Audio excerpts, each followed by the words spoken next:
నాకు ముందే తెలుసు మీ అమ్మగారు నన్ను ఎప్పటికీ కోడలుగా ఒప్పుకోదని. నాకు ఇలా జరగాల్సిందే. నా కర్మ ఇంతే. నీ బతికెప్పుడు ఇంతే లవ్లీ. నువ్వు ఒక అబద్ధాల కోరివి. దేవుడి గుళ్ళో కూడా అబద్ధాలు చెప్పే వాళ్ళకి ఇలా శిక్ష పడాల్సిందే. లవ్లీ, సమస్యను పరిష్కరించే విధానం ఇది కాదు. అయినా ఈరోజు జరిగిన దానికి నన్ను క్షమించు. కార్తీక్, నువ్వెందుకు సారీ చెప్తున్నావు? ఇందులో నీ తప్పేమాత్రం లేదు.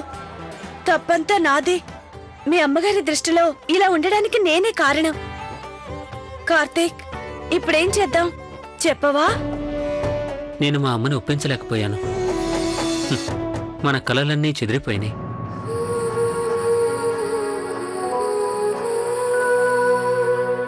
కార్తీక్, అలా మాట్లాడొద్దు. నువ్వింత త్వరగా ఓటమిని ఒప్పుకుంటావా? మన ప్రేమ ఇంత బలహీనమైందా? కాదు, మనం ఇంత త్వరగా మన ధైర్యాన్ని పోగొట్టుకోవద్దు. లవ్లీ, నీకు మా అమ్మ గురించి ఇంకా పూర్తిగా తెలీదు. ఆమె మనసు మారదు. కార్తీక్, ఒకసారి చూడు. నేనెట్టి పరిస్థితుల్లో నిన్ను వదులుకోను. చూస్తూ ఉండు, ఏదో ఒక దారి తప్పకుండా దొరుకుతుంది.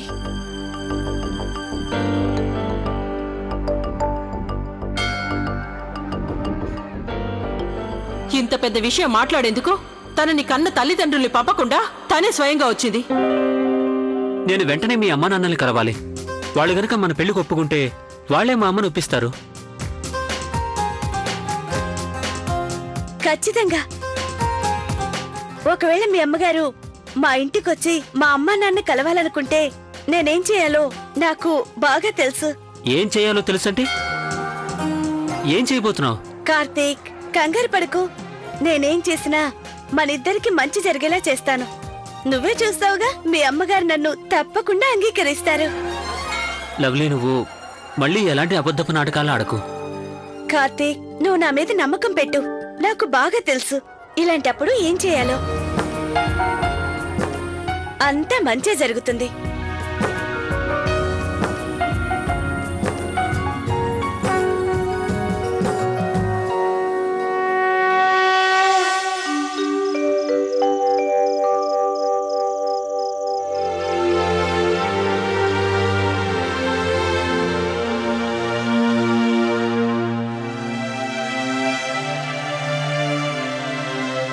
లవ్లీ, నాకు చాలా దగ్గర స్నేహితురాలితో నీ పెళ్లి విషయాన్ని మాట్లాడాను లవ్లీ.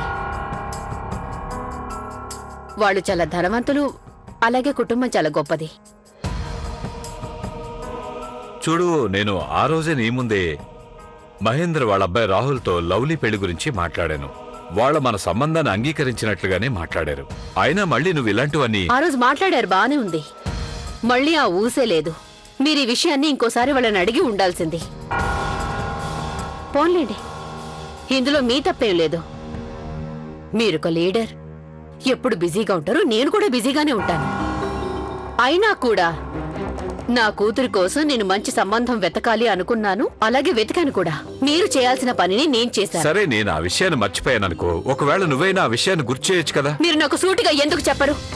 మీకు మీ అమ్మాయి గురించి, తన భవిష్యత్తు గురించి, తన పెళ్లి గురించి అసలు బాధ్యత లేదని. మీరిద్దరూ గొడవ పడడం ఆపేయండి.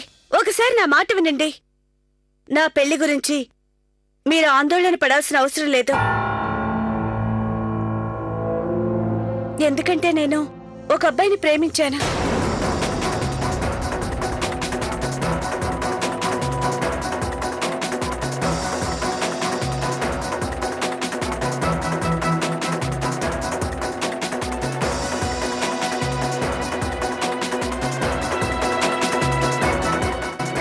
ఎవరతను? ఏం చేస్తూ ఉంటాడు? అంటే సంఘంలో పెద్ద మనిషా? ఎన్ని వందల కోట్ల ఆస్తులున్నాయి? కుటుంబం ఎలాంటిది? ఈ విధంగానైనా నా బిడ్డ మనసులో మాట బయటకొచ్చింది. ఏం మాట్లాడవే లవ్లీ? మాట్లాడు, జవాబు చెప్పు. అయినా నువ్వు ఆ అబ్బాయిని అలా ఎలా ఇష్టపడ్డావు? డాడ్, మీ ప్రశ్నలన్నిటికీ సమాధానం తప్పకుండా చెప్తాను. ముందు మీరు అబ్బాయిని కలవండి. మీరు అనుమతిస్తే రేపు తన్ని లంచ్కి పిలుస్తాను. అప్పుడు మీరు తనతో మాట్లాడొచ్చు. నాకు పూర్తి నమ్మకం ఉంది. నేను కోరుకున్న అబ్బాయి మీకు ఖచ్చితంగా నచ్చుతాడు. Please dad, ma'am. సరే, రేపు లంచ్కి పిలువు అతన్ని. షూర్ డాడ్, నాకు పూర్తి నమ్మకం ఉంది. మీరు అతన్ని కలిశాక తప్పక అంగీకరిస్తారు. లవ్లీకి తగిన లైఫ్ పార్ట్నర్ ఇతనేనని.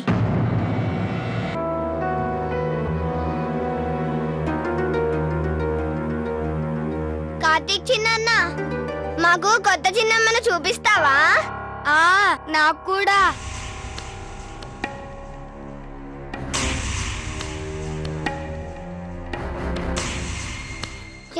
చిన్నన్న, కొత్త చిన్నమ్మతో ఆడుకోవచ్చా? మా కోసం బొమ్మలు తీసుకొస్తుందా?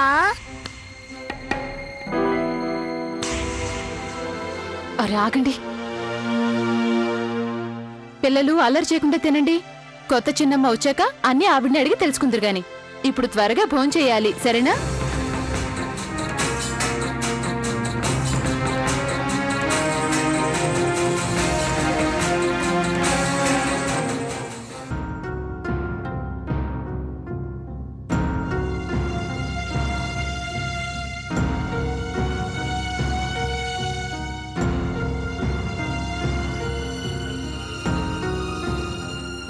కార్తీక్, ఒక్క నిమిషం.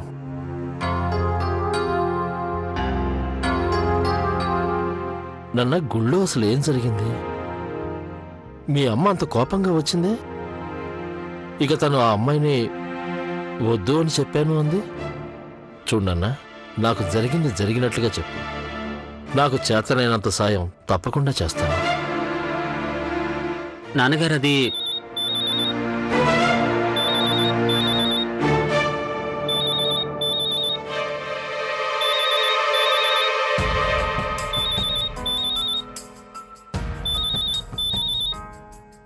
సరే, నువ్వు ఫోన్ మాట్లాడు. నీ పెళ్లి విషయం మీద మీ అమ్మతో రాజీ చేయడానికి ఏదైనా ఆలోచిస్తాను. సరే.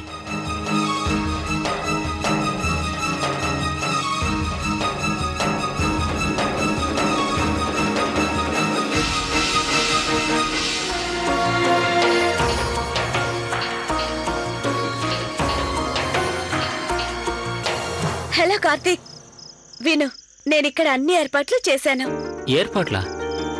ఎలాంటి ఏర్పాట్లు? అయ్యో రామా, నేను మా అమ్మ నాన్నల్ని రేపు నిన్ను లంచ్ లో కలుసుకునేలా ఒప్పించాను.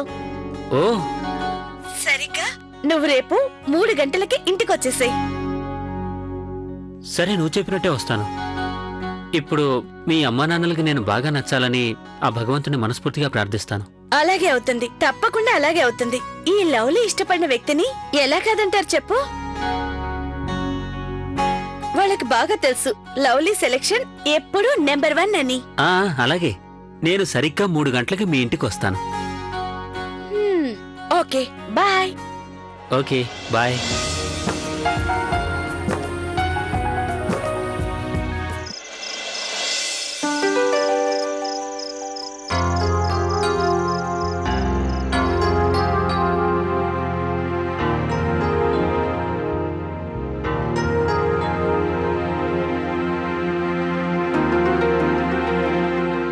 ఒక్క మాట. ఇలా చూడండి, మీరు నాకు నచ్చ చెప్పినంత మాత్రాన నేను చిన్న విషయంలో కాదన్న అమ్మాయిని అవునని నా నిర్ణయాన్ని మార్చుకుంటానని మీరనుకుంటే నాతో దయచేసి మీరింకేం మాట్లాడకండి. నేను చాలా పుడింగిని అనుకునేదాన్ని, అన్నీ తెలుసని ఫీల్ అయ్యేదాన్ని. బోలెడంత కాన్ఫిడెన్స్ ఉండేది. కార్తీక్ వాళ్ళమ్మని చిటికలో ఒప్పిస్తానని, ఆవిడతో శభాష్ అనిపించుకుంటానని. కానీ ఏమైందో చూసావా? ఇక కార్తీక్ వాళ్ళ అమ్మగారి ముందు నోరు కూడా తెరవలేదు. దానికి మించి మా అమ్మ నాన్నలు నా ప్రాబ్లం సాల్వ్ చేసేది పోయి వాళ్ళు ఒకరితో ఒకరు గొడవ పడుతున్నారు. మా అమ్మ నాన్నలతో నేను విసిగిపోయాను. లవ్లీ లవ్లీ లవ్లీ, శాంతించువే. నీకు ముందే తెలుసుగా కార్తీక్ వాళ్ళమ్మ పెద్ద హిట్లర్ అని. ఒప్పించడం ఈజీ కాదని. చూడండి, మేము నిజం చెప్తున్నాం. గుళ్ళో ఏం జరిగిందో మాకు కొంచెమైనా తెలీదు. పైగా మీరు ఆ అమ్మాయిని ఎందుకు వద్దన్నారు? మేము అనుకునేది ఏంటంటే మీరు అనవసరంగా చిన్న ఇష్టాన్ని కాదంటున్నారు అని. చూడండి, అయ్యిందేదో అయ్యింది.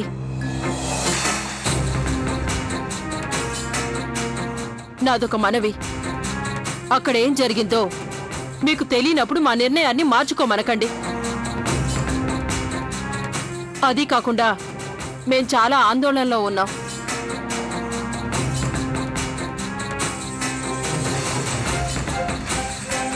కౌసల్యాదేవి గారు, మీరు ఆ అమ్మాయిని ఎందుకు వద్దంటున్నారు? మాకు చెప్పినంత మాత్రాన వచ్చే నష్టమే ఉంది? నేను మన చిన్నడు మొహంలో బాధను చూసి తట్టుకోలేకపోతున్నాను. అయినా చిన్న అమ్మాయిని మనస్ఫూర్తిగా ఇష్టపడ్డాడు. అది వాడి నిజమైన ప్రేమ. అది ఎవరైనా ప్రేమించిన వారితోనే జీవితాంతం సుఖ సంతోషాలతో ఆనందంగా ఉండాలనుకుంటారు. శ్రీమతి గారు, మా కళ్ళల్లోకి చూడండి. మీరెప్పుడూ మీ పిల్లలంతా సుఖ సంతోషాలతో ఉండాలనే కోరుకున్నారు. పైగా చిన్న మీ గారాల కొడుకు. అలాంటిది మీరు వాడితో ఇలా కఠినంగా ఎందుకు ప్రవర్తిస్తున్నారు? ఎందుకంటే మన చిన్న ఎవరినైతే ప్రేమించి పెళ్లి చేసుకోవాలనుకుంటున్నాడో అది ఆ అబద్ధాలు కోరు పిల్ల లవ్లీ కాబట్టి. ఆ రోజు మన చిన్న వ్యక్తిత్వంపై నింద వేసిందే ఆ పిల్ల. ఆ తారా వాళ్ళ తల్లిదండ్రుల ముందు మనం తలదించుకునేలా చేసింది. విన్నారుగా, మీరే చెప్పండి. జవాబు చెప్పండి. మేం మా చిన్నతో కఠినంగా ప్రవర్తించాలా వద్దా? లేక మేము అబద్ధాలు కోరుతో చిన్న పెళ్లి జరిపించాలా?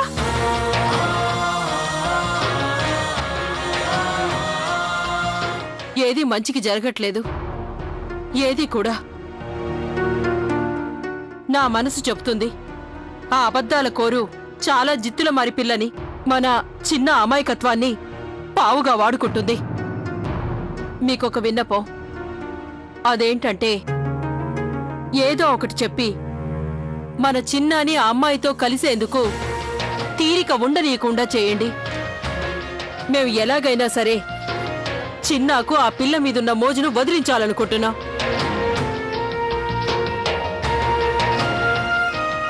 నాకిదే అర్థం కావడం లేదు. ఆ పిల్ల మన చిన్నాకి ఏం చెప్పి తన మాయలో పడేసిందో అని. మరొక విషయం ఏంటంటే మన ఇంట్లో వాళ్ళెవరికీ కూడా మన చిన్న ఆ పిల్లని ప్రేమించినట్టు తెలియకూడదు.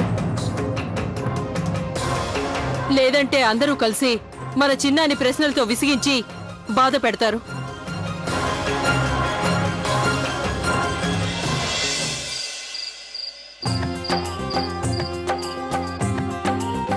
అరే వా, అప్పుడే పూజలు పునస్కారాలు చేసే ఏర్పాట్లు మొదలు పెట్టారనమాట.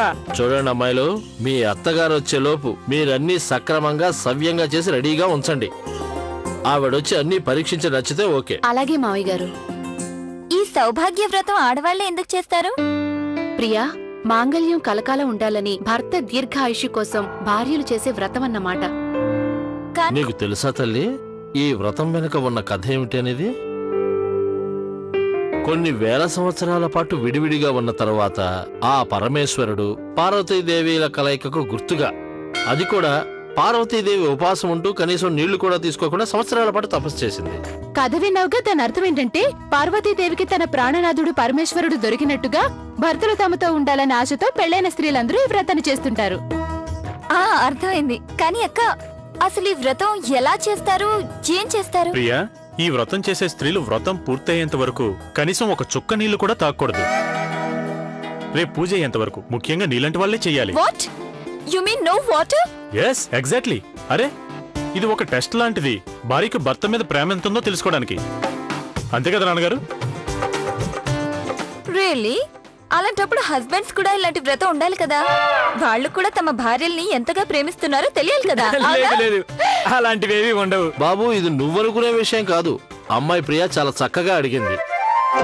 అది నీ భార్య నిన్ను కూడా కోరింది కదా, అందుకని నువ్వు కూడా ఉపవాసం ఉండు. అవును, అది నువ్వు ఉపవాసం ఉండు. ఎందుకంటున్నానంటే కాసేపు అయ్యాక ఇంట్లో రకరకాల పిండి వంటలు చేస్తారు. అప్పుడు నీ కోట కూడా నేనే తింటాను.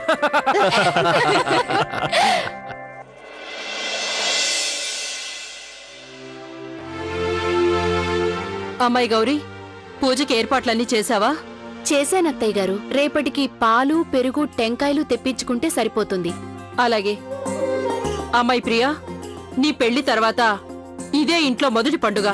అందుకని మేము నీకు మా తరపు నుంచి ఒక స్పెషల్ బహుమతి ఇవ్వాలనుకుంటున్నాం. బహుమతి అంటే?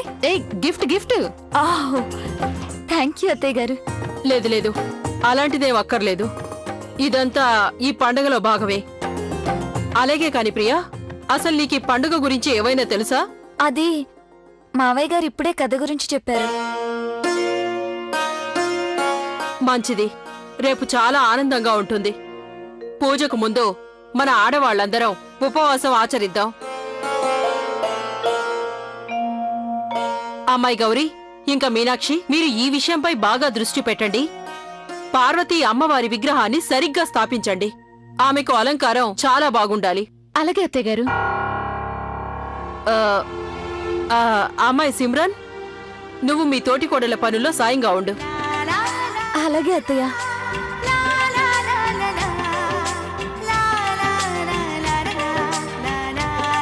అమ్మాయి ప్రియా, వ్రత నియమాలన్నీ అర్థమయ్యాయి కదా? సరే, మంచిది. ఇక మీరు నేనిచ్చే కానుకలు తీసుకోండి.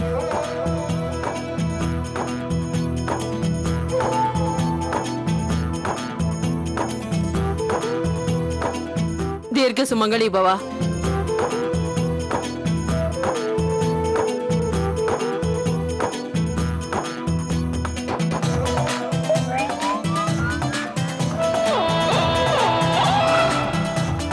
పర్వాలేదు, ముందు కాళ్ళకి దండం పెట్టు.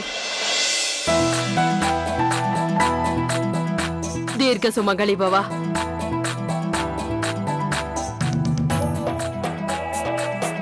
ఇదిగో తీసుకోండి అత్తయ్య గారు.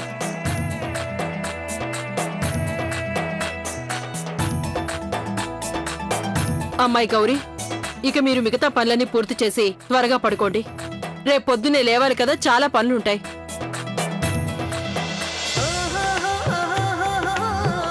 రేపు మస్తు మజా వస్తుంది పిల్లలు. మన భార్యలు మన కోసం ఉపవాసాలు ఉంటారు. వ్రతం అయిపోగానే కాళ్ళకు మొక్కి ఆశీర్వాదం తీసుకుంటారు. అది బానే ఉంది నాన్నగారు, కానీ రోజంతా ఇంట్లో మనం ఏం చేస్తాం? అరే బాబు, మనం మిఠాయిల వ్రతం చేద్దాం, వాటిని పొట్టలో పట్టిద్దాం. ఏమంటారండి?